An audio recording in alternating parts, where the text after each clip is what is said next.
Muito obrigado aí pela participação de vocês nesse evento importante que temos hoje aqui, o desafio da reputação nos negócios, a privacidade e o mundo pós-pandemia. A gente está aqui, a gente vai receber aqui o professor Leandro Bortolassi, ele é CEO da Eight Technologies.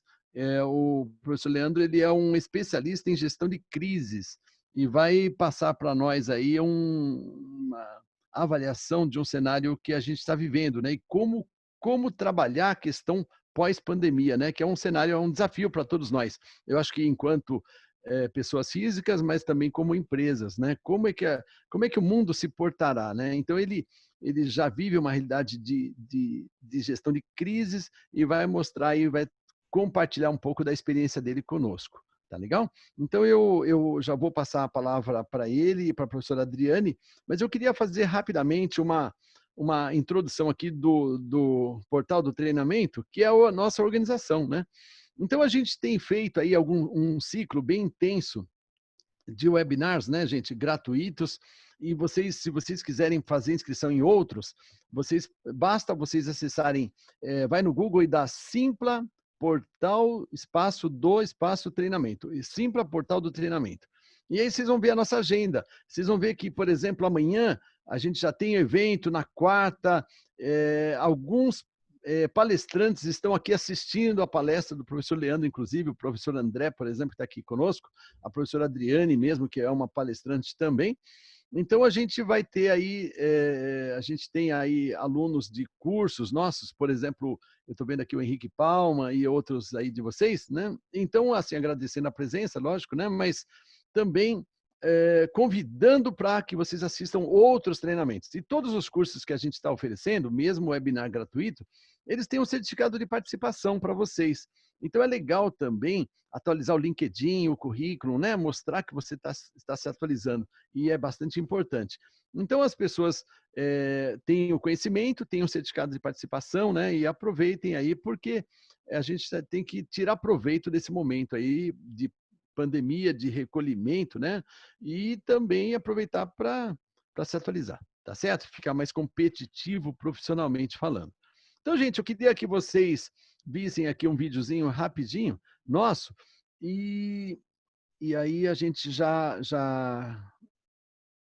passa a bola, então, aí para o professor Leandro e para a professora Adriane. Então, só um minutinho, por favor.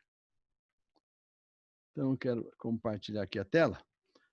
Adriane, se você puder me dar um retorno, se vocês ouvem aí bem, por favor. Olha só. Ouve aí ou não? Sim, tá tudo certinho. Então, bacana. Obrigado.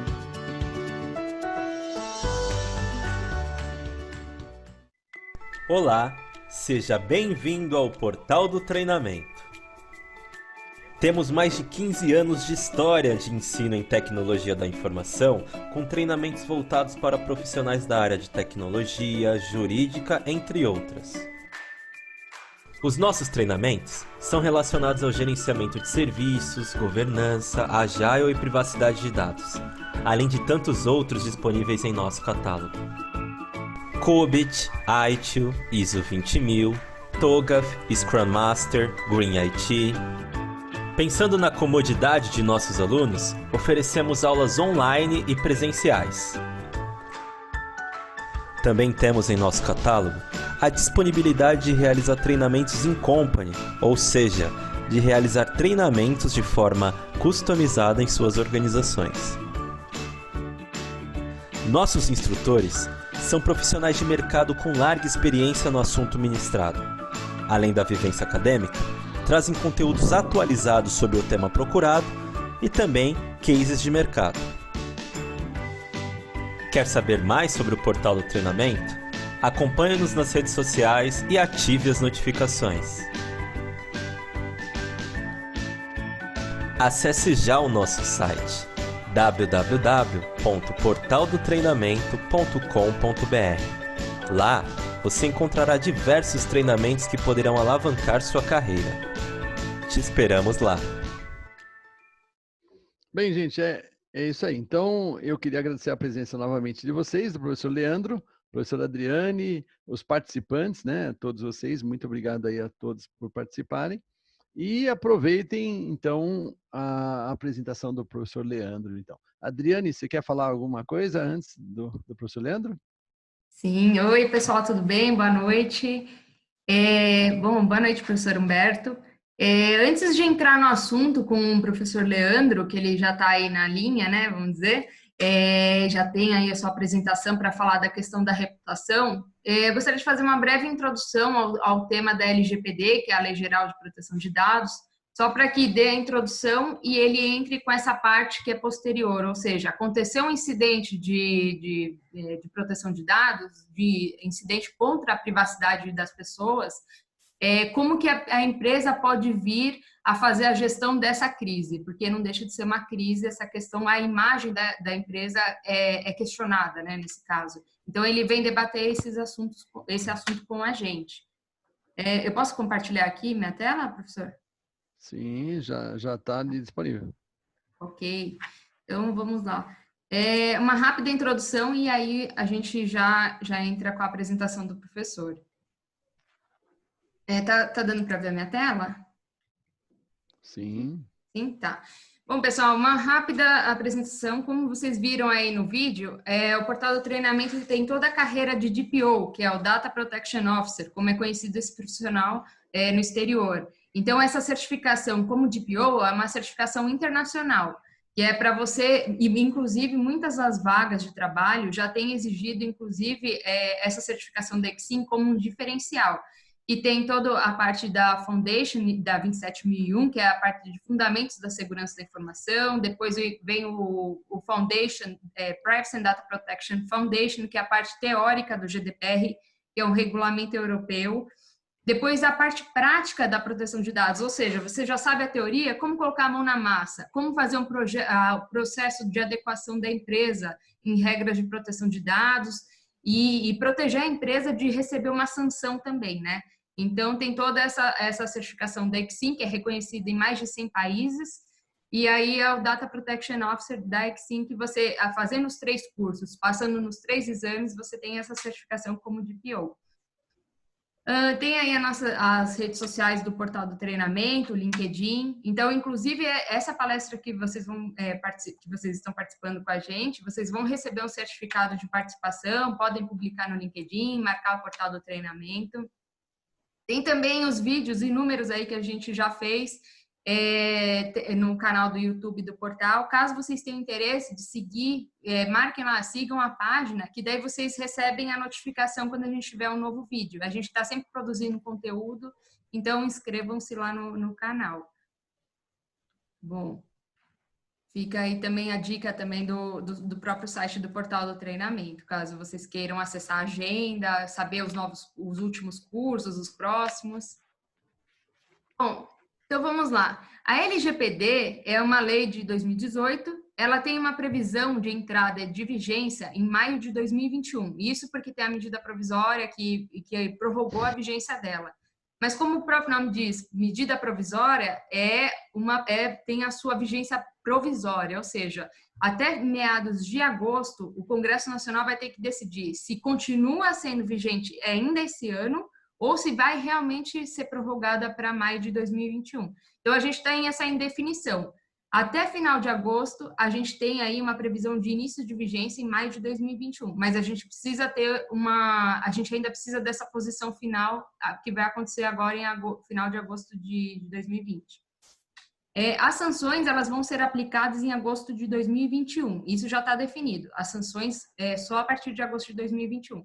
Mas no início da LGPD, a gente precisa de uma definição melhor ainda. Bom, e aí os motivadores para as empresas se adequarem à LGPD? Primeiro, é lei, não é uma boa prática. Então, a empresa tem que seguir, né? Outra coisa, tem uma contratação obrigatória do encarregado de proteção de dados. Isso está previsto no artigo 41 da LGPD, e o encarregado é o DPO lá no exterior, né? Então, esse encarregado, todas as empresas, conforme o que está na lei hoje, vão ter que contratar este profissional, que inclusive vai fazer o meio de campo entre a autoridade nacional e as empresas. Eventualmente, esse encarregado também pode ser um líder de adequação da proteção de dados dentro das empresas. Então, por isso que tem toda até a formação de DPO, que ajuda a pessoa, esse profissional, para dar suporte a fazer esse projeto de adequação. Também tem uma demanda internacional para que o Brasil esteja em nível adequado de proteção de dados, porque senão não inviabiliza até os negócios internacionais. Hoje a gente já tem diversas sanções sendo aplicadas no mundo inteiro em relação à violação de dados, exposição de dados, enfim, perdas de dados, né? Enquanto a gente não tem uma lei vigente de forma mais definida, o que acontece? A gente tem um cenário de insegurança jurídica. Então, o país, hoje o Brasil é classificado como destino inadequado para compartilhamento de dados pessoais. Ou seja, eventualmente uma empresa que está lá na Europa, entre concorrência entre uma empresa que está na Argentina e o Brasil, talvez ela prefira escolher aí a Argentina para evitar menos riscos em questão de proteção de dados, porque ela pode sofrer uma sanção lá pelo GDPR, que é o Regulamento Europeu. Então, ocasiona aí diversas consequências de a gente não ter uma lei vigente ainda. Também tem o interesse do Brasil fazer parte da OCDE, né? Então, é um interesse novamente internacional aí. A questão da importância crescente, isso que tem uma movimentação internacional, claro, mas o próprio Brasil, aí essa questão de transferência, vazamento de dados, inclusive recentemente a gente tem vários casos aí, agora está sendo bastante discutido até o Face App, né, que é o aplicativo que faz lá a troca de sexo, né, da pessoa. Tudo isso tem muita coleta de dados e essas empresas estão sendo observadas, inclusive a gente vai ter uma autoridade sendo constituída para fiscalizar a aplicação da lei. E aí no artigo 1º fala da questão do tratamento dos dados, que inclusive nos meios digitais. Quando a gente fala de LGPD, a gente não está falando só de meios eletrônicos, só sites, só data center. A gente está falando até da caixinha que faz o armazenamento lá dos prontuários médicos, num laboratório, numa clínica. Então, um caderno que eventualmente a área comercial vai visitar um cliente, anota lá, o nome, Adriane Lima, o telefone, o endereço, anota ali diversos dados, e aí esse caderno, ele fica onde? Né? Tem algumas regras de segurança da informação aplicadas aí para esse procedimento de visita a clientes, e aí se esse caderno é armazenado só num porta-luvas do carro do comerciante lá, né? Como que fica essa questão? Eventualmente a empresa pode ser questionada se tiver uma exposição indevida, perde o caderno, perde o notebook, enfim, tudo isso a empresa pode sofrer uma sanção. E hoje ela tem uma aplicação tanto para a empresa de direito privado como de direito público. Então, eventualmente, uma prefeitura pode sim receber uma sanção administrativa. Uma empresa de grande porte, de pequeno, hoje o que está na lei, até uma MEI pode responder pela LGPD, né? Então, a gente tem uma aplicação bem ampla. Claro que a autoridade ela pode vir a reduzir essa obrigação para uma empresa menor, mas hoje o que a gente tem é a aplicação para todo mundo. E aí fala aqui no artigo 46, fala da questão de que todas as empresas devem preservar o acesso não autorizado aí a dados pessoais de clientes, de fornecedores, de empregados, né? Então, o título é quem que é protegido por essa lei? Sou eu, Adriane Lima, é você, pessoa física, é cliente, é prestador de serviço. Então, a gente tem uma aplicação muito ampla dessa lei. Tá? E o que é considerado um incidente de segurança da informação, um incidente de proteção de dados e privacidade, segundo a nossa lei? A lei fala o seguinte, que é o acesso não autorizado, situações acidentais ou ilícitas de destruição, perda, alteração, comunicação ou qualquer forma de tratamento inadequado ou ilícito. Então, por exemplo, um e-mail que é enviado incorretamente contendo dados de clientes, é uma situação de incidente para a lei, exposição em sites, impressão de planilha contendo dados e sei lá, perda em algum shopping center, um hacker que invade, né? A gente teve uma situação da Avon aí recentemente, que está sendo analisado o que aconteceu, que teve todo um impacto para a empresa. Então, todos esses são considerados incidentes pela lei.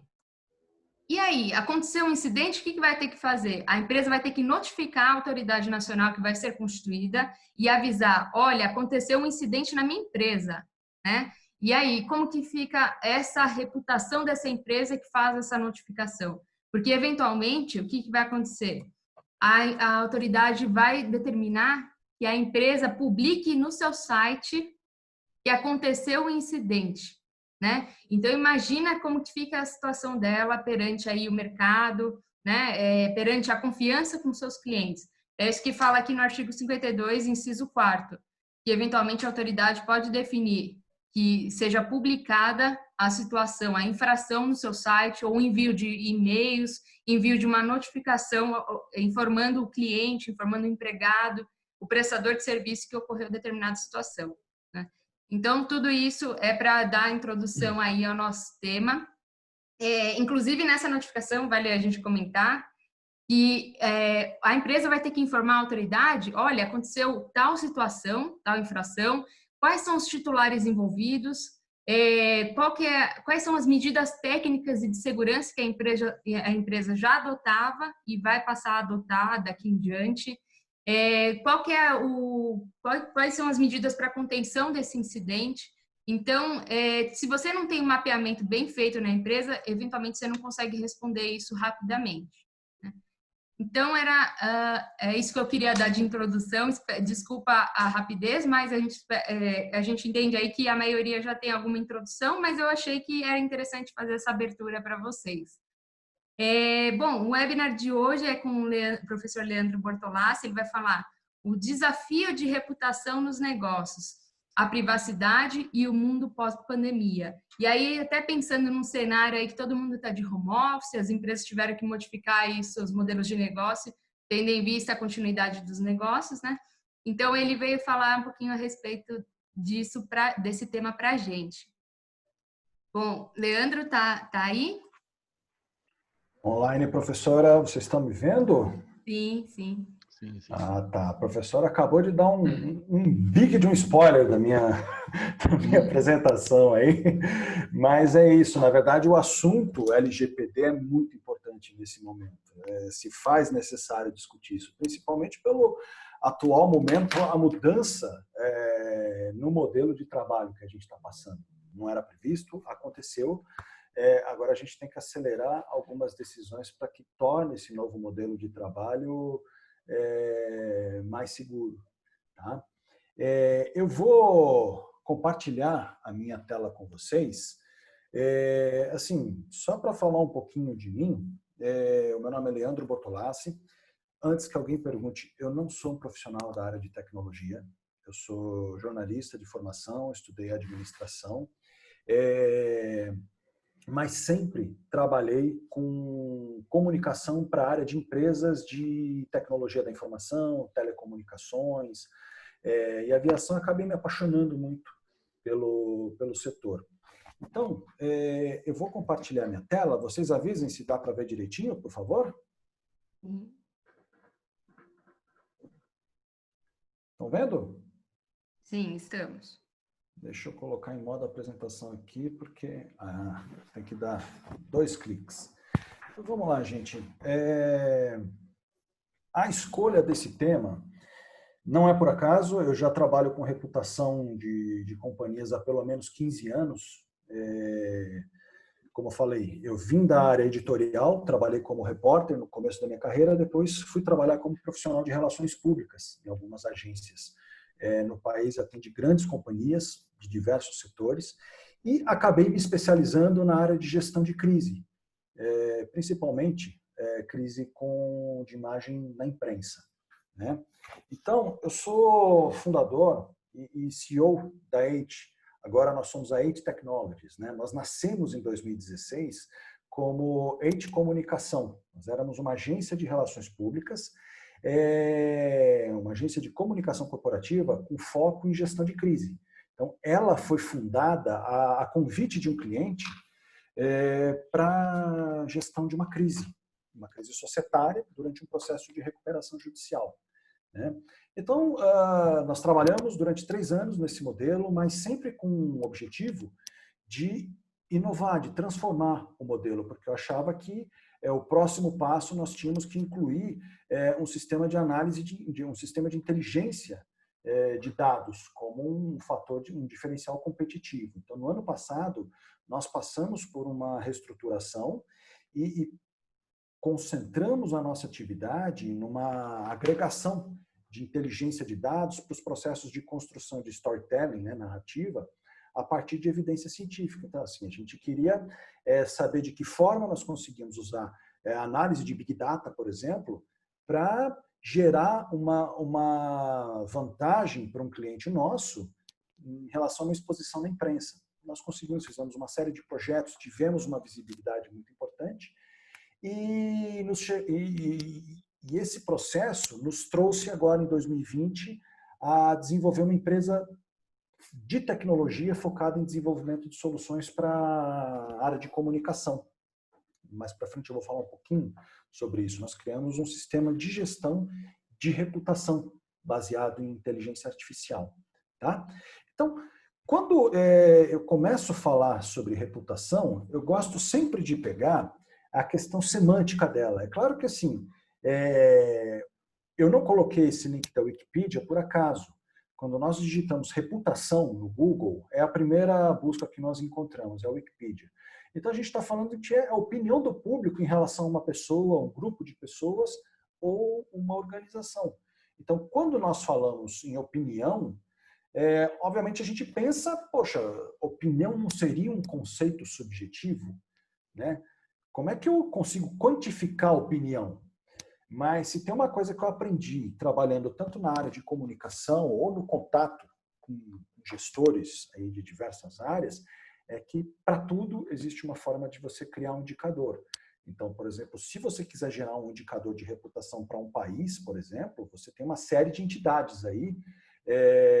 Aqui eu estou com um logo dobrado da EIT, tá? Eu peço desculpas para vocês, mas a gente está falando de uma série de entidades aí, como o FMI, a Heritage Foundation, para se gerar informações sobre dados de macroeconomia, né, ou liberdade econômica, as agências de rating, que analisam o potencial de risco de investimento no país, como a Standard & Poor's, a OCDE, que fala muito sobre liberdade econômica, a Unesco e a OMS, indicadores sociais e de saúde. Assim, por conta da atual situação, a gente tem ouvido todos os dias, incansavelmente, falar da Organização Mundial da Saúde e consolidação de informações sobre Covid-19. Então, assim, você consegue gerar uma série de indicadores sobre um país. Não existe um indicador universal, mas existe indicador para qual aspecto você busca informações. Tá? Se você quiser fazer uma análise de reputação de uma pessoa, você tem uma série de ferramentas. Por exemplo, essas de baixo aí, tem gente que avalia a reputação pela quantidade de seguidores que você tem nas redes sociais, por exemplo. Isso durante muito tempo, existia uma ferramenta chamada Clout, que ela te dava a sua reputação a partir do número do potencial de engajamento que você tinha numa rede social. Eu, particularmente, pensando enquanto pessoa física, eu considero esse score usado no cadastro positivo como uma ferramenta de reputação, principalmente na sua relação com o sistema bancário, né? O que é o score? Como é que funciona o score? O score é um sistema de agregação... me desculpa, é um sistema de agregação estatística, que ele faz um levantamento da tua relação com o sistema bancário e cria uma regra, uma pontuação, e que ela é acompanhada por todas as instituições associadas ao Bacen, né? Então, é uma ferramenta que foi desenvolvida no consórcio entre o SPC e a Serasa, o Banco Boa Vista, né, que é dono da antiga SPC, e a Serasa Experian. Então, isso funciona para analisar o potencial de risco, é como se fosse um rating de uma pessoa física, para analisar o potencial de risco de uma pessoa num processo eventual de tomada de crédito, né? Então, existe uma série de padrões e o cadastro positivo foi desenvolvido em cima dessa identificação de padrões. Ou então, se você quiser analisar, por exemplo, a reputação de um negócio, principalmente sob o aspecto de desempenho financeiro, existe uma série de indicadores, como o Ibovespa, o Dow Jones, o Nasdaq e o indicador da Bolsa de Nova York. Você tem atualização diária desses indicadores, que eles totalizam as companhias destaque do índice, que tem o maior volume de comercialização em cada uma dessas bolsas, e te dão um indicador diário. Então, isso acaba, em muitos momentos, acaba se tornando um indicador do valor econômico do país. né? Mas existem outros aspectos que vão além do desempenho financeiro para você analisar a reputação, né? Desempenho financeiro é um deles, mas quando a gente está falando de uma companhia, não basta uma companhia ser rentável, não basta uma companhia ser lucrativa. Existem uma série de fundamentações, uma série de discussões sobre como um analista financeiro analisa um potencial de investimento numa companhia, por exemplo. O desempenho financeiro dela pode ser relativo. Se você tem uma companhia que prioriza o desempenho financeiro em detrimento, por exemplo, do aspecto de cidadania e sustentabilidade, você pode enfrentar futuramente um processo com a reputação do teu negócio, né? Então, nós, na Ente, nós seguimos um modelo uma metodologia para análise de reputação que ela é baseada em 8 aspectos. E essa metodologia se chama Business Reputation Management. Ela é baseada numa fundamentação da Harvard Business Review. E ela preconiza o quê? São 8 aspectos: ética e valores, a qualidade dos produtos e serviços de uma empresa, a atuação dessa companhia com as comunidades, né? No caso seriam os aspectos de cidadania e sustentabilidade, a capacidade de inovação, as políticas de governança e compliance, o perfil da liderança e gestão, o desempenho financeiro, obviamente, e a cultura organizacional.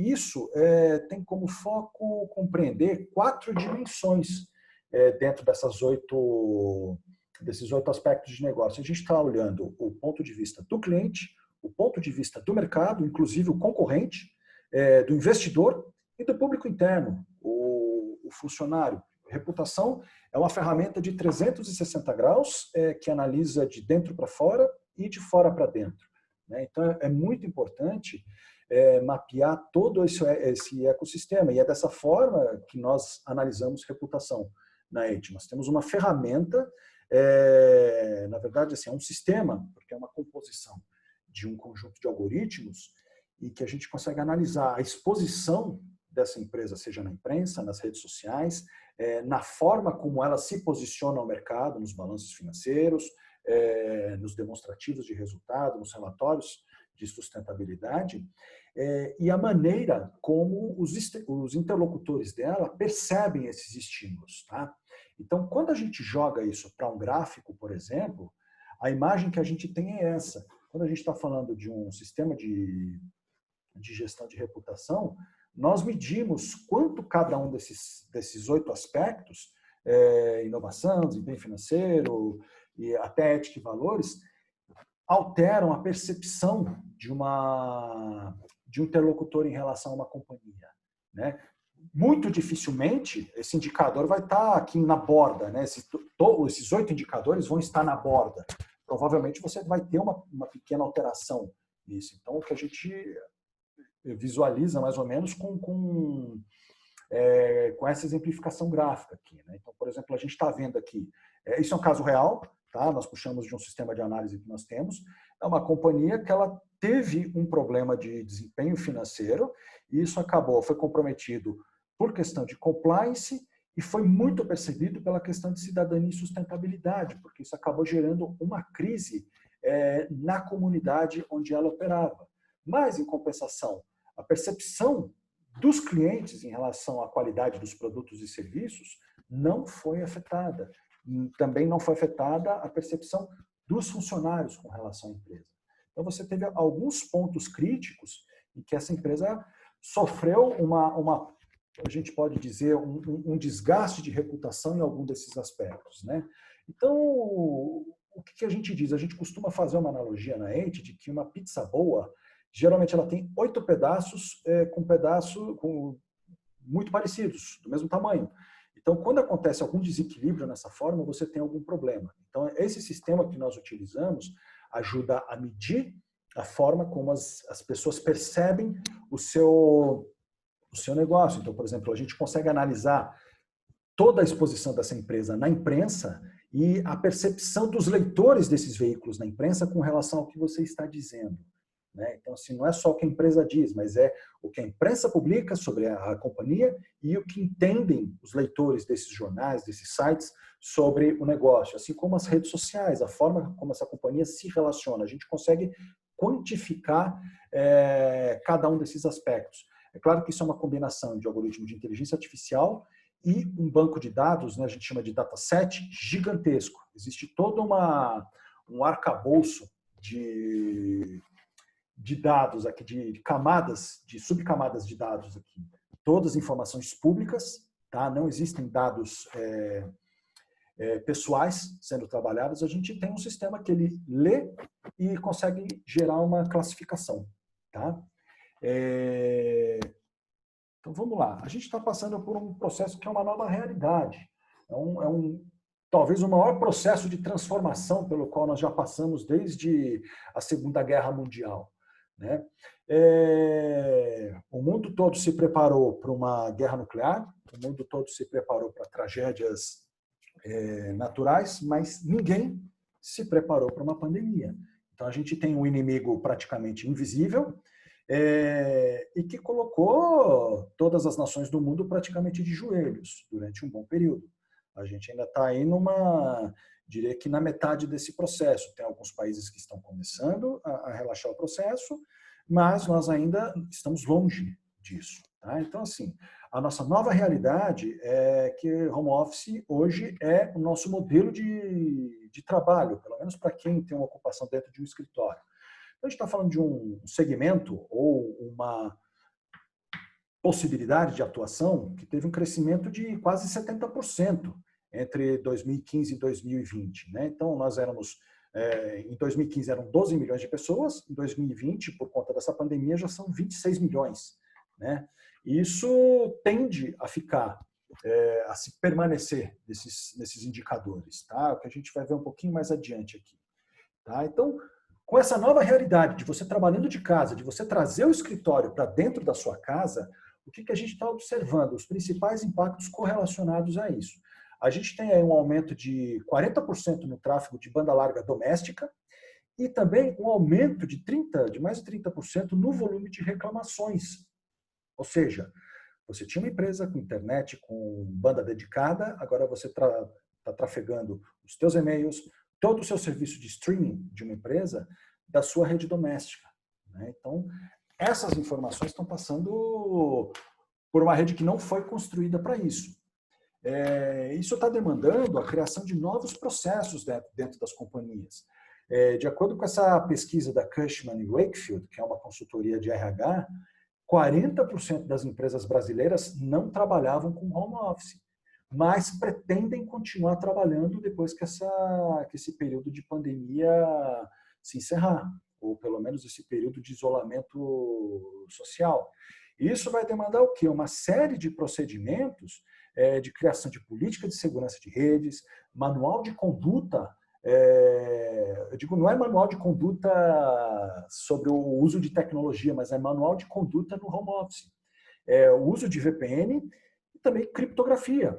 Na verdade, assim, com esse novo modelo, o doméstico passou a ser o novo corporativo, né? Então, você, obviamente, diminui o risco de contágio com o isolamento social, mas, em compensação, a gestão de segurança da informação da tua companhia, ela acaba sendo compartilhada, porque ela depende não somente de um ambiente que você tinha controle, que era um ambiente para o qual você desenvolveu uma política de segurança, que era um ambiente para o qual você tinha controle de acesso à informação e compartilhamento. Agora você lida com pessoas utilizando em outras pontas as quais você não conhece. Você depende da rede corporativa e muitas vezes da falta de segurança desses ambientes, né? Todo mundo acabou meio que tendo que se transformar num especialista em TI muito rápido.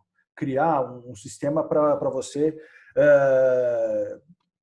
implementar um firewall na tua rede doméstica para evitar qualquer tipo de invasão, evitar o compartilhamento do teu Wi-Fi. Então, foram medidas que muitas pessoas ainda não tomaram, tá? E é claro que, aliado a tudo isso, existe um fator importante, que é o fator psicológico, né? Essa não separação, ela tende a criar ela tende a ser uma interferência. Não digo que ela é hoje, mas existem estudos que apontam que quem vai ficar milionário depois que isso acabar provavelmente vão ser os psiquiatras, tá? Mas isso é só uma ilação, uma brincadeira, tá? Mas o fator psicológico ele é um fator, ele é uma questão que tem sim um ponto de interferência muito grande nisso, tá? Então a gente está apontando para o quê? O aumento de vulnerabilidade diante de todo esse cenário. Então, assim, nos primeiros meses desse ano, até entre janeiro e abril, a gente teve um aumento de 1,6 bilhão de cyberataques. Então, assim, existe, pelo menos todos os dias, 600 campanhas de phishing, que é aquela tentativa de te pegar numa fraude. Eu mesmo recebi uma hoje no meu celular dizendo que eu tinha 60 mil pontos de uma companhia aérea. Eu falei, poxa, eu sei que eu não tenho, porque eu troquei por passagem faz muito pouco tempo. Entendeu? Então, isso é phishing. Chega por e-mail, chega por SMS, chega de várias formas para você. E se a gente for analisar numa comparação ano a ano, a gente teve mais de 130% de crescimento. Tá? Ainda não saiu dado consolidado pós-pandemia. Tá? Esse dado que nós temos é até abril. Então, assim, com aumento de risco, né, aumento de vulnerabilidade, isso gera um peso igualmente proporcional de risco à reputação de qualquer negócio. A gente está falando aqui de situações clássicas de vazamento de informação. Isso não foi gerado por... desculpa, gente, acho que deu uma duplicada no meu slide aqui. Isso não foi gerado por questão de home office, mas esses aqui são os casos clássicos de vazamento de dados, como bancos, instituições financeiras, operadoras de telefonia, operadoras de investimento, tá? Ou casos específicos que podem ter acontecido. Eu peço desculpas aqui por essas 3 matérias que foram duplicadas. Eu tive um problema um pouco antes da gente começar a apresentação, tá? Então, assim, vamos só manter o que está nessa tela amarela, por favor. Então, assim, a gente tem casos aqui que foram específicos durante esse período de pandemia. Eu não tenho absolutamente, eu não estou fazendo julgamento de valor dessas companhias, mas são problemas reais, né? A gente teve aí uma série de vazamentos de informações durante as lives transmitidas, realizadas pelo serviço de streaming do Zoom. E isso levou o CEO da companhia pedir desculpas publicamente sobre esses vazamentos por uma falta de política de segurança. De repente, o aumento do volume de usuários foi tão grande que não foi possível implementar isso a tempo, né? Nós temos semana passada um vazamento numa empresa de RH, um vazamento de quase 200 clientes. E existe uma coisa, a imprensa de tecnologia, por mais que isso pode não chegar no Jornal Nacional, mas as empresas de tecnologia, as empresas que conversam com CIOs, elas estão muito atentas a isso. Elas cobrem isso diariamente, elas ficam procurando informações sobre vazamento. Então, as principais fontes dessas empresas geralmente são as consultorias que trabalham para fazer esse rescaldo. Entendeu? Então, a gente teve o caso de condenação da Netshoes, uma falha de dados sensíveis ali que aconteceu na Unimed. A professora Adriane comentou no começo da conversa sobre vazamento de informações de instituições hospitalares. Isso acontece, mas se acontecem vazamentos de dados, a gente está falando de alguns casos que aconteceram durante a quarentena, né? Isso aqui você conserta, você implementa uma ação de rescaldo e muitas vezes o teu cliente acaba nem percebendo isso, mas você, por questões de ética, questões de transparência, de compliance, você precisa comunicar ao mercado de que houve essa vulnerabilidade, mas que, obviamente, as decisões para a correção disso já foram tomadas. Mas quando você lida com grande volume de informações, o risco de exposição é muito grande. Então, por exemplo, para uma companhia, esse é o maior risco sobre vazamento de dados que pode existir, que é o teu CEO depondo no Parlamento Europeu, acusado de favorecer o vazamento de informações que chegaram a influenciar, por exemplo, a eleição dos Estados Unidos. Esse foi um dos escândalos, né, envolvendo o Facebook e aquela empresa de análise de informações, a Cambridge Analytica, que, na verdade, teve acesso favorecido às informações por conta de uma falha de segurança do Facebook, né? Então, assim, além do prejuízo financeiro, a gente está falando aí de multa de 348 bilhões de dólares na Austrália, fora as outras, você tem todo o desgaste de reputação do negócio. O Facebook, depois do vazamento de 2018, nunca mais foi o mesmo. Ainda bem que ele tem outras marcas para se valer, como o Instagram e o WhatsApp, né? Então, a gente está falando de casos que aconteceram agora, recentemente, por exemplo, na semana passada, o LinkedIn foi fazer uma live. Esse é o grande risco, é o que eu falo da questão de conduta, uma criação de um manual de conduta, não apenas de política de segurança. O LinkedIn quis fazer uma live para promover um debate sobre racismo, tendo em vista o caso que aconteceu há 3 semanas nos Estados Unidos com George Floyd. E foi surpreendido pela reação das pessoas que participavam na live. Então, assim, muitas pessoas consideraram que a discussão que era para debater o racismo acabou entrando muito fortemente na exposição, na exploração do racismo.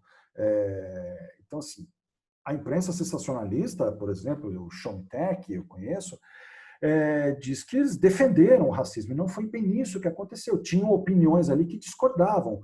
A fala, talvez assim, a forma como a pessoa tenha dito, acabou expondo a companhia. Por isso que é necessário você ter um manual de conduta corporativa para entender a forma como você se posiciona diante de um assunto tão sensível.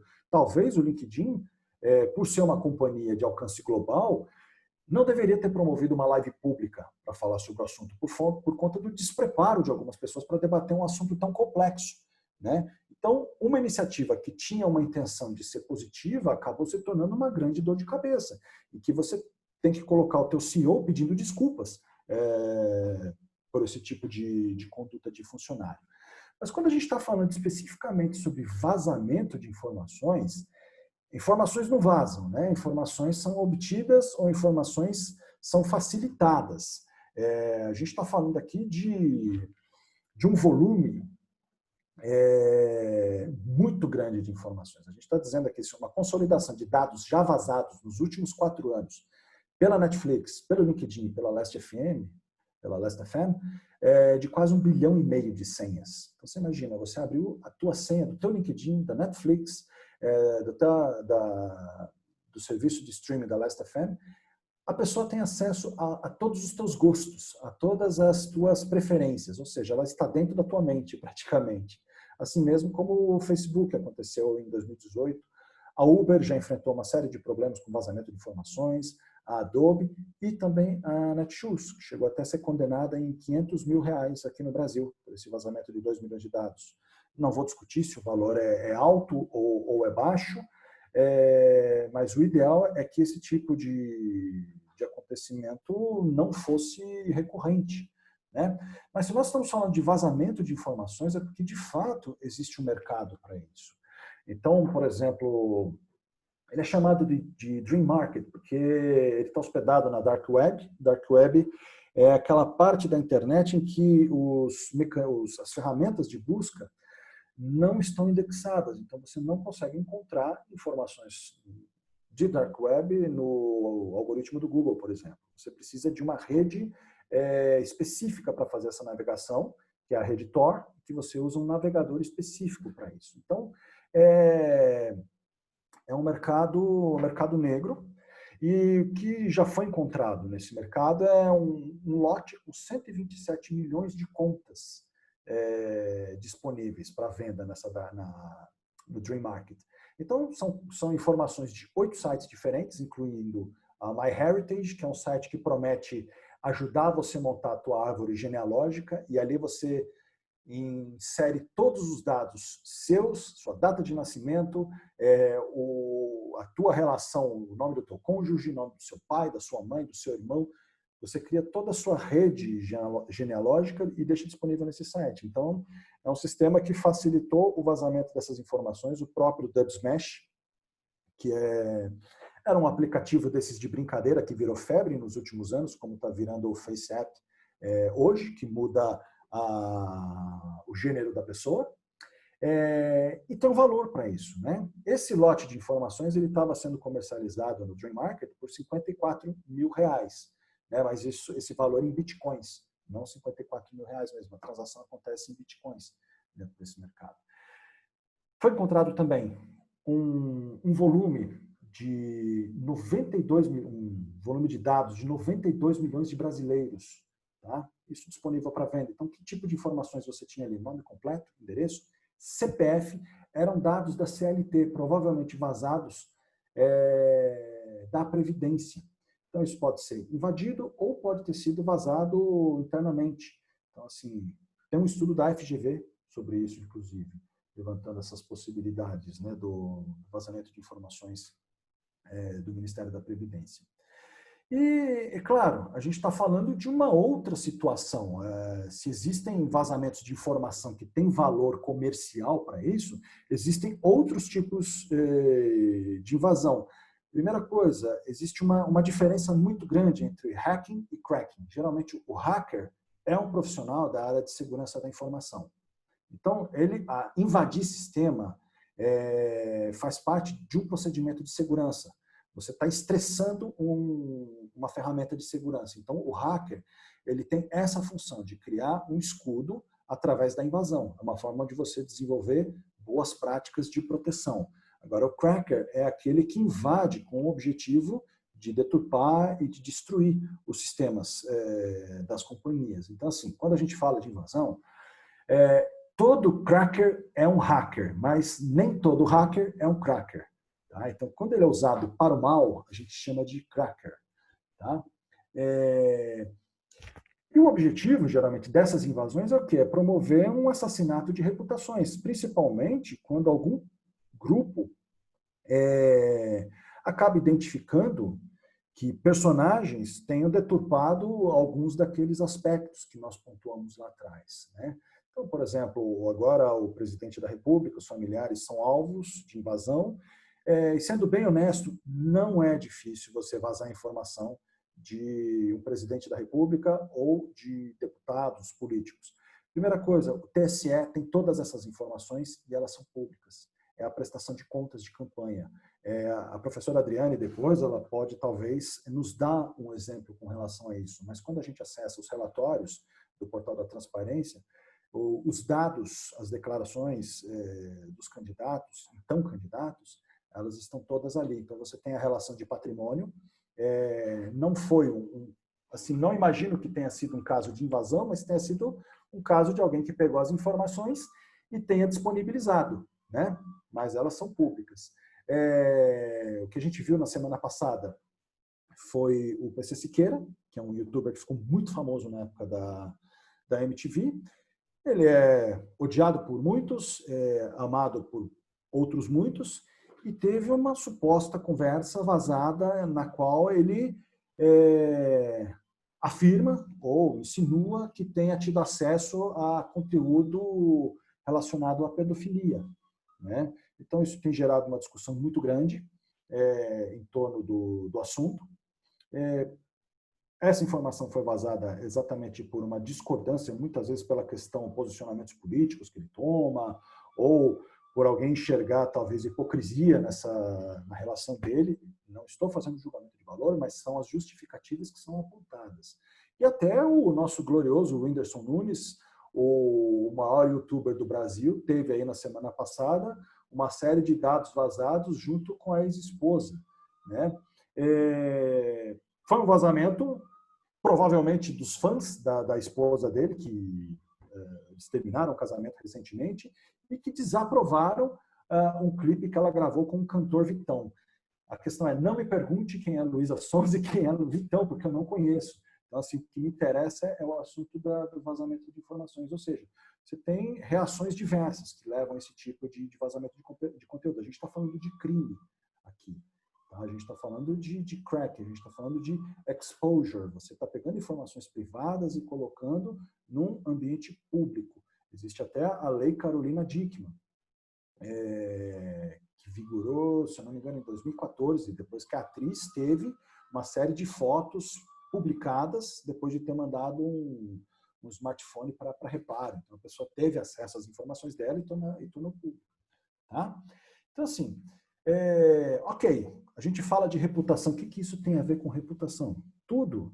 Né? A gente está falando de reputação de pessoas, reputação de negócios, reputação de países, Mas será que reputação é uma discussão, é um assunto que tem gerado realmente interesse ou busca nos últimos meses? O que a gente observa aqui, pegando, por exemplo, essa busca no Google Trends, nos últimos 12 meses, está fresquinho, de junho do ano passado até junho desse ano, a gente teve um aumento de um índice que estava na faixa de 52, até a gente teve um aumento aqui de 90%. Tá?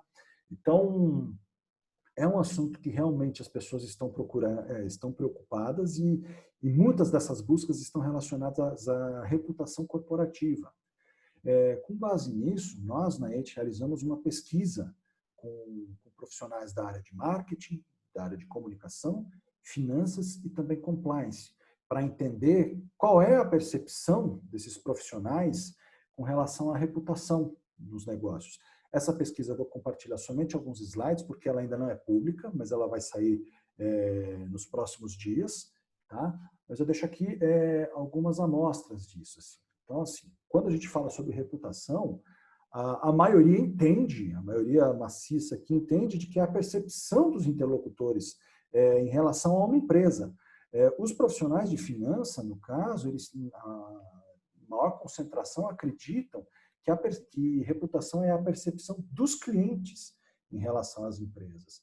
Agora, a área de marketing, de compliance e comunicação entende com um pouco mais de propriedade que se trata da percepção de todos os públicos, não somente do teu cliente, mas quando você está falando de uma companhia, você tem o teu funcionário, você tem as comunidades com as quais você se relaciona, o poder público, você tem a tua concorrência, inclusive, as entidades de classe, a sociedade civil. Então, a reputação é baseada na percepção de todos esses interlocutores. Né? De forma geral, o que a gente tentou entender é se esses profissionais, nessas companhias, nós entrevistamos aí 116 profissionais de empresas dos segmentos de indústria, de tecnologia, varejo e serviços, incluindo bancos, né? De vários portes, de micro, pequeno, médio e grande, para entender de que forma eles usam um indicador de reputação. Né? 70% praticamente disseram que utilizam algum tipo para analisar a reputação, algum tipo de indicador para analisar a reputação. Existe uma métrica para isso. E, assim, a grande maioria não sabe ou não consegue identificar decisões de negócios através de um indicador de reputação. Quando nós criamos um sistema de gestão de reputação, a nossa premissa de trabalho é de que reputação ela é um gerador de negócio para qualquer companhia. Né? Quando a gente está falando de reputação, por mais distante que seja esse assunto,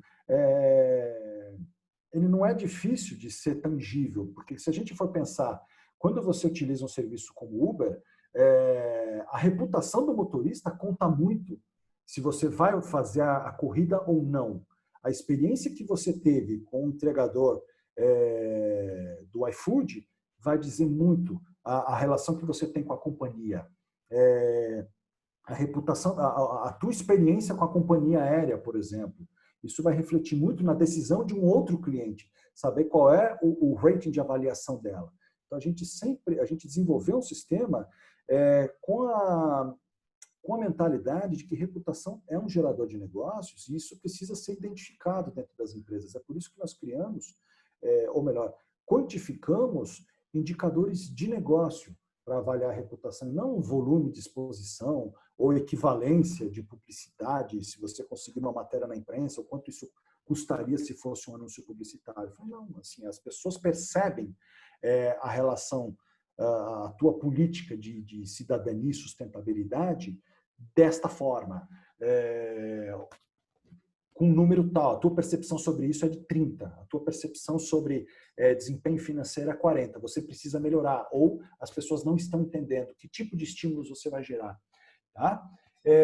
Então, assim, gente, eu espero não ter me alongado muito, agradeço a atenção de vocês, esses são os meus contatos, fiquem à vontade para me acionar, para me mandar e-mail, para me adicionar no LinkedIn, e assim, deixa eu voltar aqui, interromper a minha transmissão, meu compartilhamento de tela. Pronto. Estou de volta? Está sim. Não, na verdade, a sua tela não ainda, Leandro. A minha tela não? Não, só você está aparecendo. Opa. Ah, tá. Mas a minha tela eu já cortei. Agora eu Tá voltei. bom. Eu não estou me vendo, é por isso que eu estou perguntando. Eu só estou vendo uma tela A gente preta. está te Aqui. vendo sim. Ah, então tá joia. Então, assim, estou à disposição para quem quiser começar a sessão de perguntas e respostas. Espero ter Pessoal, contribuído, tá?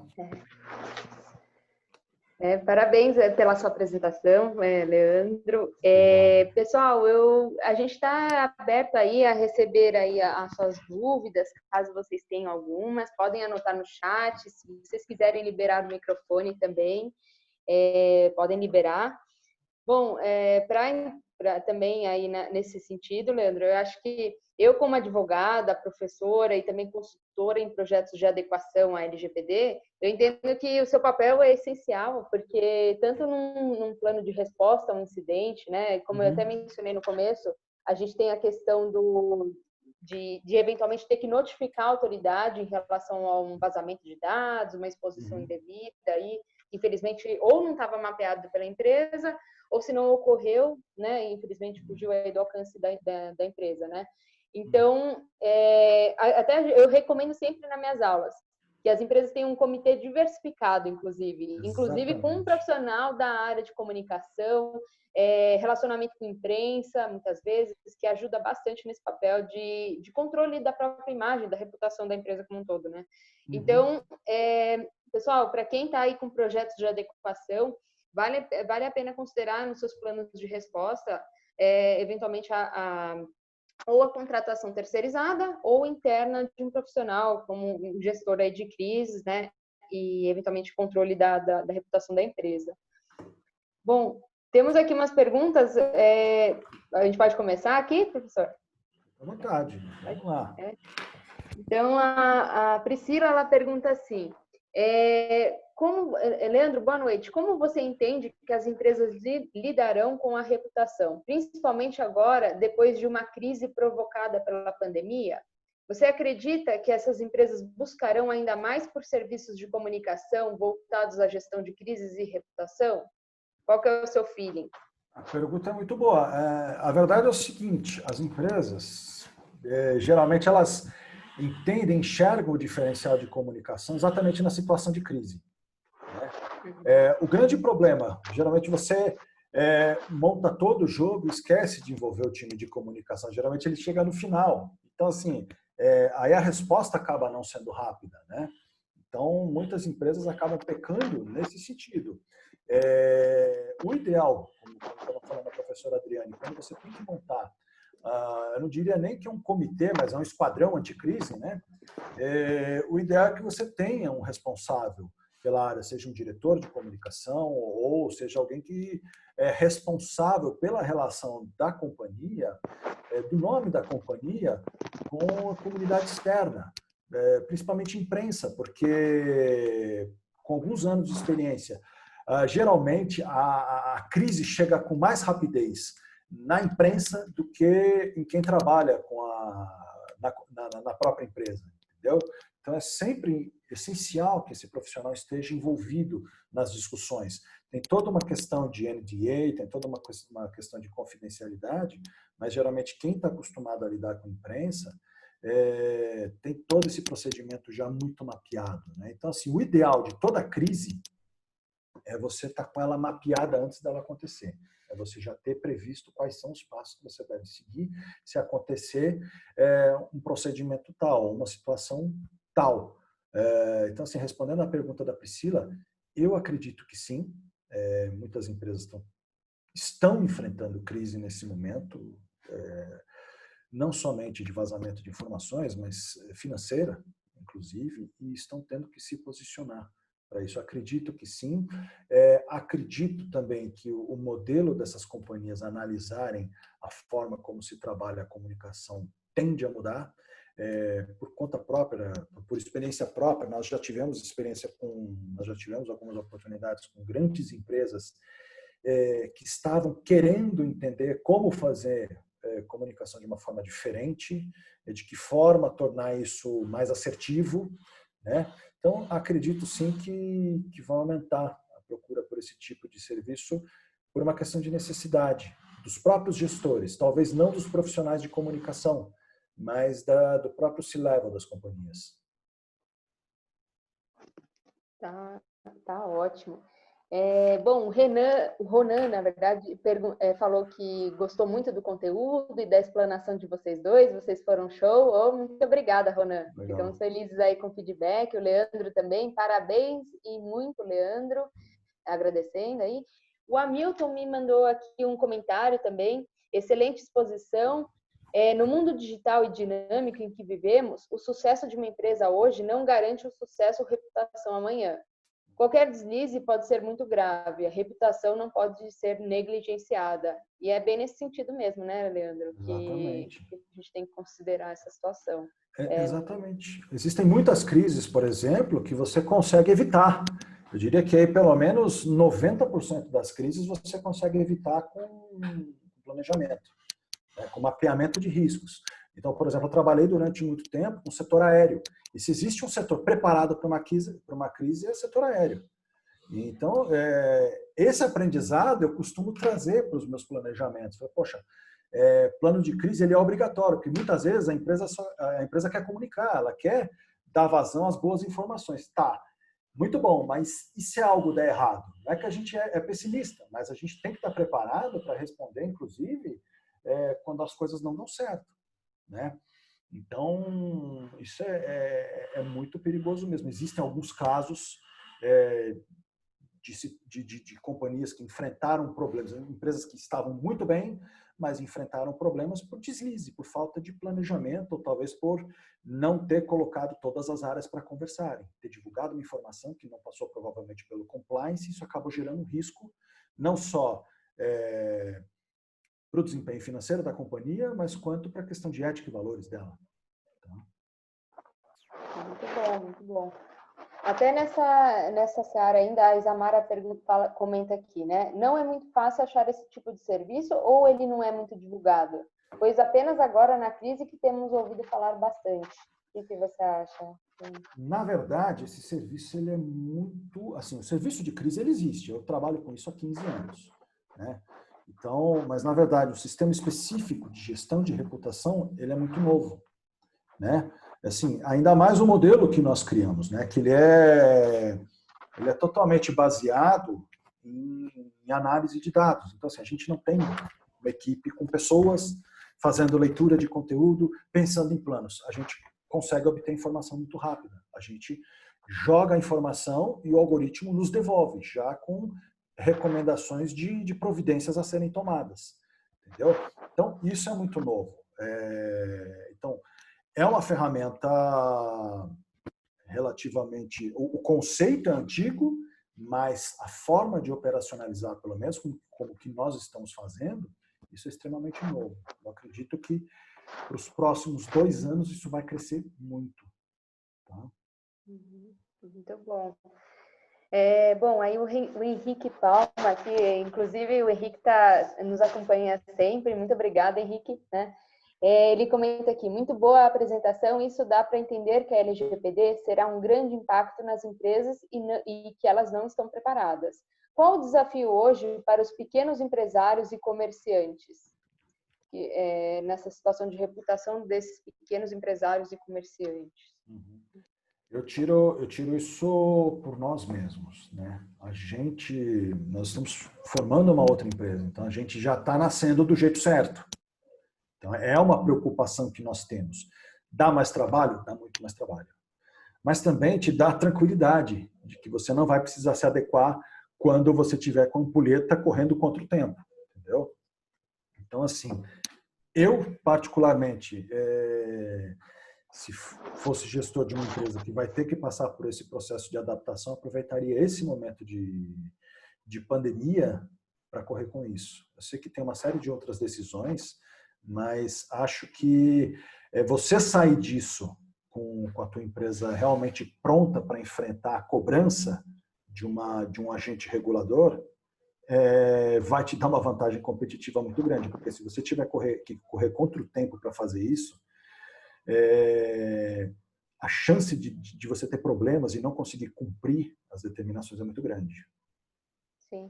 E do lado da lei, o que a gente vale a pena comentar? Hoje, como a lei está, até o pequeno empreendedor tem que cumprir, né? Então, hoje, o que é o cenário? Ela abrange desde a moça lá que vende Avon, Natura, que vai lá de porta em porta e anota no talãozinho, olha, a Adriane Lima comprou um batom, não sei o quê, telefone tal, endereço X, e aí esse talãozinho fica onde, né? Hoje a LGPD pode, segundo o que está previsto na lei, pode impactar inclusive essa pessoa, né?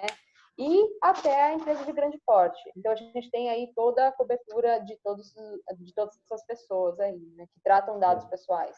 Exatamente. É uma questão de... Pode falar. É uma questão de transformação digital mesmo que a gente está falando. Por exemplo, você vai ter que criar novos processos para pessoas que talvez não estavam tão habituadas, por exemplo, usar um tablet como um sistema de pedidos, né? Então a pessoa usava a caderneta dela, marcava, só que assim, essa caderneta está ligada a uma grande companhia que tem uma política de governança que tem que ser seguida e que ela está sob o regimento da LGPD. Então, você é um representante. É por isso que eu falo que a responsabilidade hoje de reputação das companhias, ela está muito mais compartilhada do que jamais esteve, né? Então, seja você usando a tua rede doméstica em casa, ou você fazendo as tuas anotações num caderninho, sendo representante de vendas de uma companhia, você também é corresponsável pela reputação dela. Né? Sim, é isso aí. Muito bem. Até a Priscila comenta aqui que a cervejaria Baker é um grande exemplo. Entendo que a reputação deles era excelente, mas foi destruída por uma crise de contaminação em questão de dias. Realmente, acabou com a cervejaria, né? Eu fico conhecida aí até internacionalmente, né? A situação que ocorreu lá. Exatamente. O Ricardo Braz comenta aqui, primeiramente agradeço a equipe do Portal do Treinamento pela oportunidade de participar do evento. Muito obrigada, Ricardo, também você por estar participando aí com a gente, tá? Parabéns ao Leandro Bortolassi pela excelente apresentação, muito clara, atual e riquíssima em conteúdo. Um forte abraço. Aí ele comenta, houve comentários aí a respeito das características da LGPD. Com base nisso, ao pensarmos com um olhar de marketing sobre o cenário digital, como se adequam esses novos protocolos de segurança da LGPD em empresas como Google e Facebook, por exemplo, onde justamente a posse dessas informações Big Data são utilizadas para potencializar resultados de marketing e vendas. Ricardo, inclusive a gente entra mais no mérito da LGPD no curso específico que a gente tem aqui no Portal do Treinamento, tá? Que inclusive aí a gente entra mais a fundo na LGPD, mas só para te dar uma resposta, hoje é possível sim contatar clientes, né? Inclusive com base na lei, só que aí você vai ter que obter o consentimento do cliente para realizar a abordagem dessa forma, né? Então a área de marketing tem uma base legal que é o consentimento, ou se não, interesse legítimo. Só que o interesse legítimo, você vai ter que demonstrar que faz sentido aquela obtenção dos dados, a abordagem ao cliente para a operação da empresa, mas que você traz aí benefícios claros para essa pessoa, né? Então, é uma questão, é uma base legal que é bastante discutida. Esse interesse legítimo é uma vala comum, mas traz diversas outras obrigações aí para a empresa. Então, aí eu deixo até uma outra oportunidade para a gente até fazer, uma oportunidade para a gente fazer um webinar só disso. Mas também tem um webinar no canal do Portal do Treinamento, no YouTube. Dá uma olhadinha no YouTube, procura lá, Portal do Treinamento. Tem um webinar de impactos da LGPD no marketing digital. A gente falou só sobre isso, inclusive eu participei com o presidente da comissão da OAB em São José dos Campos, que é um polo tecnológico. Então, vale a pena você dar uma olhadinha lá, a gente entra mais no mérito aí, tá bom? Você quer comentar alguma coisa adicional, sim, Leandro? Tem duas questões nesse sentido, né? Quando a gente está falando de estratégia, usando informações de Google e Facebook, a gente está falando de análise de cluster. São informações de embasamento estatístico. Então, assim, o que a gente está categorizando? não informações pessoais, mas grupos de pessoas que tenham hábitos semelhantes aos quais nós estamos querendo impactar. Né? Então, assim, a gente não fala da professora Adriane, a gente fala de grupos, mulheres, faixa de 17 anos. Bom, achei que você ia revelar a minha idade. Que tenham formação na área de direito, são essas macroinformações. Agora, a questão ela se torna delicada, por exemplo, se você terceiriza a gestão de um CRM, por exemplo, porque aí você tem informações sensíveis dos seus clientes. Então, aí é um ponto que você tem que ter uma atenção realmente muito forte, porque é a relação da tua empresa com os teus clientes. E se você estiver fazendo essa terceirização ou compartilhando essas informações com um terceiro, isso tem que estar muito bem fundamentado dentro da LGPD. Estou correto, professora? Sim, sim, com certeza. Por isso que tem a participação do jurídico para enquadrar devidamente aí na lei.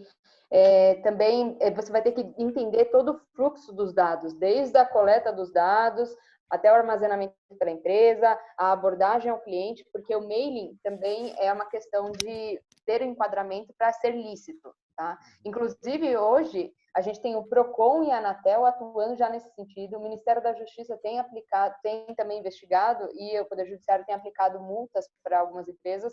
Então, a nossa autoridade pode vir no mesmo sentido, na aplicação de sanções. Né? Bom, daí tem aqui o Luiz Henrique fala: boa noite para todos, conteúdo muito bom e parabéns para os organizadores e para o palestrante. A minha pergunta é sobre a reputação de uma companhia em relação a uma fake news, onde afeta totalmente a reputação de uma companhia, gerando um prejuízo irreparável a curto prazo. Qual plano de ação ajudaria a reverter o cenário? Exemplo, a empresa IRBR. Como defender a reputação da empresa quando os boatos se tornam fatos? Então, teve a fake news, e aí como que a empresa poderia agir nesse cenário, né, em curto prazo? Eu acho engraçado esse termo fake news, né? Porque notícia falsa não existe, é boato. Né? Falando como jornalista, né? Notícia falsa não existe, ela é mentira, é boato. A primeira questão, acho que hoje, pelo menos a imprensa, ela está muito mais escolada na absorção de fake news. Então, existem comitês dentro dos jornais, dentro das revistas, dos portais, dos grupos de mídia, exatamente para identificar. A gente tem uma série, por exemplo, o Valor Econômico tem um chamado Fato Boato, que acho que é replicado no G1, a Folha de São Paulo, o Estadão, a Veja. Então, tem uma série de... A Veja tem uma seção chamada, acho que posta, me engana que eu posto, né? Só exatamente para falar sobre isso. É claro que a primeira questão é você identificar que isso é uma fake news e tentar identificar a fonte dessa informação. Né? Que é claro que por trás de uma disseminação de uma informação falsa existe um interesse escuso por conta disso. Né? Então, a primeira questão, você tem sanções legais que você pode tomar com relação a isso. Existe em andamento uma série de projetos, uma série de ações, inclusive envolvendo Polícia Federal, com relação a isso. Agora, particularmente, eu estou tentando lembrar qual que é a empresa, IRBR. Eu não lembro de nome qual que é essa companhia. Se você puder me dar, eu vou até fazer uma busca aqui para poder lembrar especificamente do que se trata o assunto. Mas fake news se combate com verdade. Né? E se você identifica a fonte disso, você tem que acionar as autoridades e, obviamente, fazer um desmentido disso. Né? Tá ótimo. Luiz Henrique, você quer liberar aí seu microfone, por acaso, para contar um pouquinho sobre a sua dúvida? Deixa eu ver o que eu acho. Será que ele está... Luiz Henrique, está ouvindo a gente? Não. Oi. Oi, tá ouvindo? Aí, Oh. pronto, ótimo. Quer Então, comentar? A empresa é IRB Brasil Resseguradora. IRB. Isso, IRBR. Uhum. E o que acontece? Surgiu alguns fatos que a empresa levantou, ainda está sendo investigado, né? Uhum. E as ações dela dispararam, só que uma semana depois geraram, não sei se foi um boato ou se foi realmente um fato, e as ações dela caiu 80%. Uhum. Imagina um cara que investiu 1 milhão e em uma semana ele perde 80% das ações. Exatamente. Então, aí teria assim, a curto prazo, a minha dúvida, para reverter isso é meio que quase impossível, né? Em 80%, ainda mais se tratando de bolsa. Uhum. A gente tem... Desculpa, pode continuar. Não, pode falar. Não, a gente tem aí, é uma figura, essa situação, eu vi agora aqui qual que é a empresa, qual que é o caso, e assim, é uma figura clássica, né, do mercado de capitais, que é o especulador. Sim. Né? Então, assim, a gente teve um caso no Brasil, na década de 80, no final da década de 80, que acabou sendo muito conhecido, que era o Nagy Narras. Era um cara que vivia de plantação de boatos no mercado financeiro, exatamente para comprar ações a preço de banana. Tem uma série de... Eu já trabalhei em casos assim, em que você tinha especuladores trabalhando, eram investidores de uma companhia, mas que queriam aumentar o poder no capital social da companhia e lançavam uma série de informações inverídicas no mercado com o objetivo de você criar uma desvalorização nos papéis. Né? Então, assim, hoje, pelo menos trabalhando no mercado de capitais, é fake news, a gente está lidando com especulação, só que existe o xerife do mercado, que é a CVM. Sim. Então, assim, sanções movidas pela CVM têm que ser tomadas, porque uma companhia ela não pode ser prejudicada simplesmente por uma especulação. A CVM provavelmente vai colocar um regimento de investigação em cima da fonte dessa informação. E a CVM ela costuma ser mais implacável, até mais rápida, muitas vezes, do que o próprio judiciário para buscar esse tipo de punição. Né? Sim. A gente costuma dizer até que as agências que regulam determinado segmento, elas têm uma atuação muito forte, porque eventualmente elas podem retirar a autorização, né? Suspender ou cancelar a autorização da empresa de operar. Né? Uhum. Então a gente vê um cenário bem parecido, por exemplo, o Banco Central. Todos os bancos têm medo de serem acionados através do Banco Central, porque senão perdem a sua autorização de atuação, né, no mercado financeiro. A CVM também, a Anatel na parte das telecomunicações. Então, realmente é isso que você falou, Leandro. É bem nesse sentido. Pode ser que o Poder Judiciário, eu sendo advogado, eu confesso, é bastante demorado.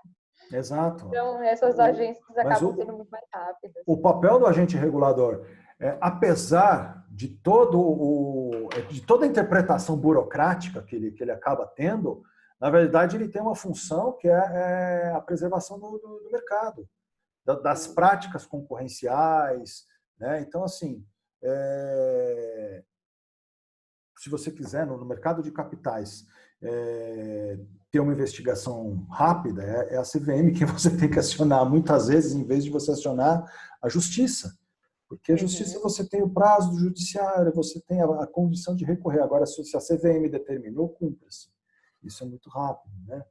Então, obviamente, a gente está lidando com caso de especulação imobiliária. Também a gente já teve alguns outros casos ali que houve manipulação de informações para acontecer o efeito contrário, né, para você acabar gerando uma bolha, que foi o Império X do Ike Batista. Eu posso falar sobre isso porque ele foi condenado por conta disso. Então, não estou falando julgando, mas é uma decisão que já passou pelo trâmite judiciário. Então, ela é de conhecimento público.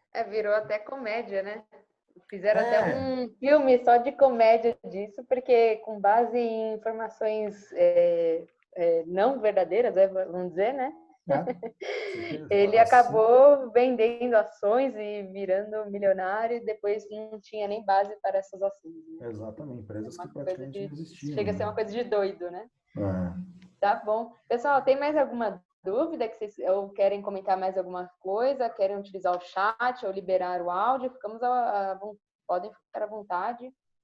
Estou vendo aqui o chat também. Bom, acho que é isso, então, né? Bom, Leandro, eu gostaria de te agradecer, né? Agradecer a sua presença aí, trazendo conteúdo para a gente. Inclusive, pessoal, ele fez todo esse conteúdo especialmente para hoje. Um agradecimento para você, Leandro.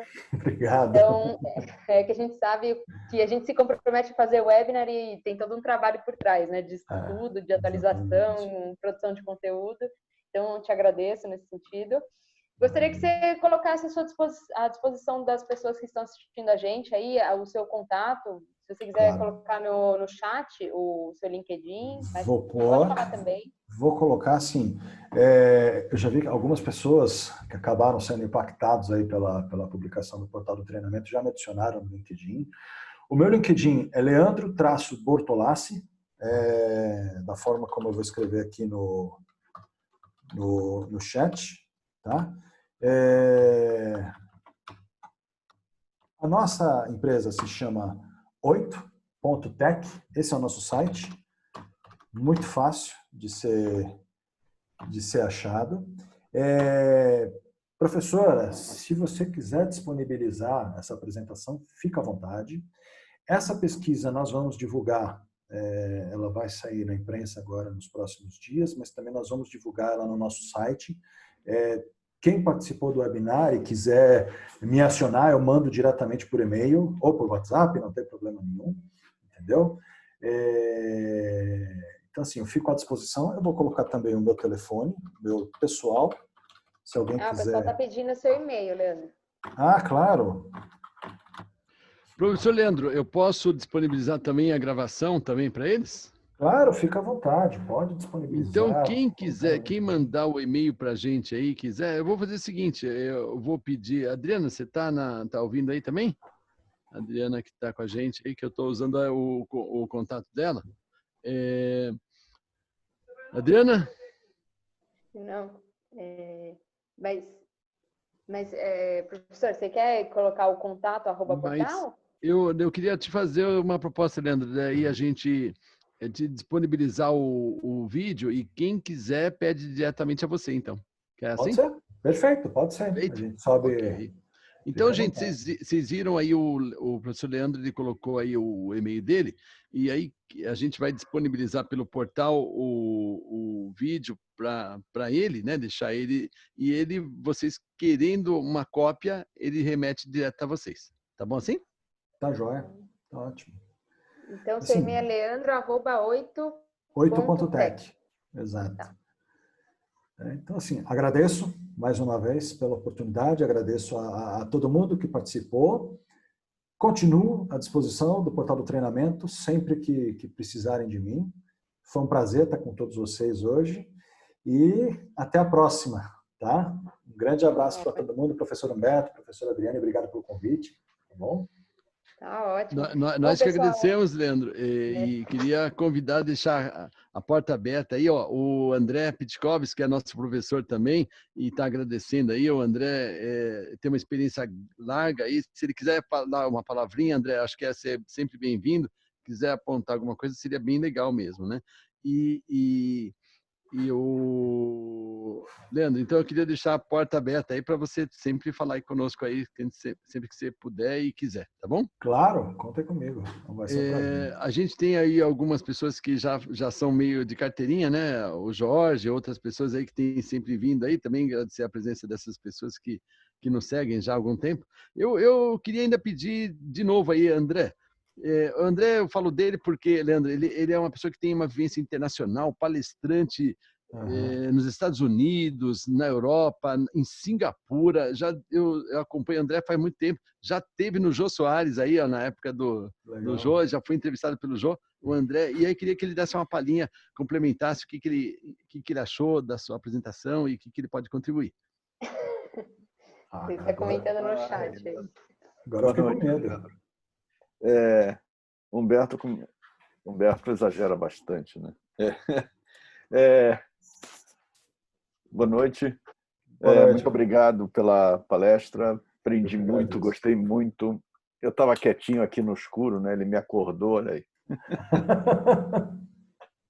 Pronto. Muito obrigado pela companhia, muito obrigado pelas palavras, pelo assunto, pelo tema.